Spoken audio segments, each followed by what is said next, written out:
জীবনে শুরু করছি বলবো ইনশাল্লাহ থামেন। জীবনের শুরুটা ছিল একজন সাধারণ মেয়ে হিসেবে।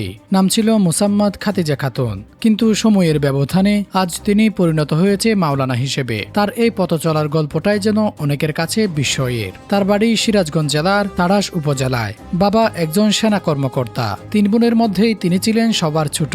ক্লাস 5 পর্যন্ত স্কুলে পড়াশোনা করার পর ভর্তি হন বগুড়ার খাতেনুজান্নাত মহিলা মাদ্রাসায়। সেখানে দীর্ঘ 9 বছর পড়াশোনা করেন তিনি বলেন বড় কোনো আলেম হতে পারেননি, তবে কোরআন হাদিস শেখার চেষ্টা করে যাচ্ছেন তিনি। এই দীর্ঘ সময় তিনি কঠোর পর্দার জীবন কাটিয়েছেন। তার ভাষায় পর্দা মানে শুধু কাপড় নয়, বরং গায়রে মাহরামের সামনে নিজেকে আড়াল রাখা।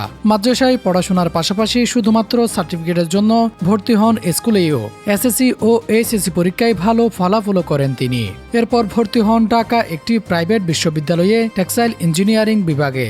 কিন্তু 2018 সালে 20 মার্চ হঠাৎ করেই তার জীবনে ঘটে যায় এক আলোচিত ঘটনা, যা রাতারাতি তাকে পরিচিত করে তোলে লাখো মানুষের কাছে। তিনি বলেন, ঘটনার পর এত মানুষ তার বাড়িতে ভিড় করেছিল যে দাঁড়ানোর মতো জায়গায় ছিল না। দেশের বিভিন্ন পত্রিকায় তার খবর প্রকাশিত হয়। আর সেই সময় থেকে শুরু হয় মানুষের নানা প্রশ্ন, নানা আলোচনা। পরবর্তীতে তিনি টেক্সটাইল ইঞ্জিনিয়ারিং ছেড়ে ইসলামিক স্টাডিজে পড়াশোনা শুরু করেন। বগুড়ার একটি বিশ্ববিদ্যালয় থেকে ইসলামিক স্টাডিজে অনার্স সম্পন্ন করেন। তার স্ত্রী জেনারেল শিক্ষিত হলেও এখন পর্দা মেনে চলেন বলে জানান তিনি। নিজের বক্তব্যে তিনি বারবার পর্দার গুরুত্ব তুলে এনেছেন। তিনি বলেন, মডেলিং বোরকা নয়, আসল পর্দা করতে হবে। তিনি আরো বলেন, সমাজে অশ্লীলতা ও বেপর্দা বাড়ার কারণে অনেক সমস্যা তৈরি হচ্ছে। ফেসবুকে ছবি প্রকাশ নিয়েও তিনি আপত্তি জানান। তার মতে পরিবারে পর্দার পরিবেশ তৈরি করা খুব কঠিন কিছু নয়। বক্তব্যের এক পর্যায়ে তিনি নিজের বিভিন্ন কাগজপত্রও দেখান, জন্মসনদ, এনআইডি, বিয়ের কাবিননামা, মেডিকেল রিপোর্ট সহ নানা ডকুমেন্ট।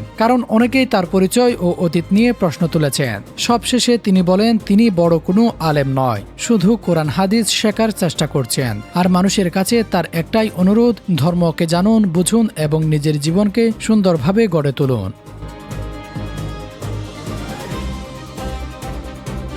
শফিউল আলম, ট্রো নিউজ।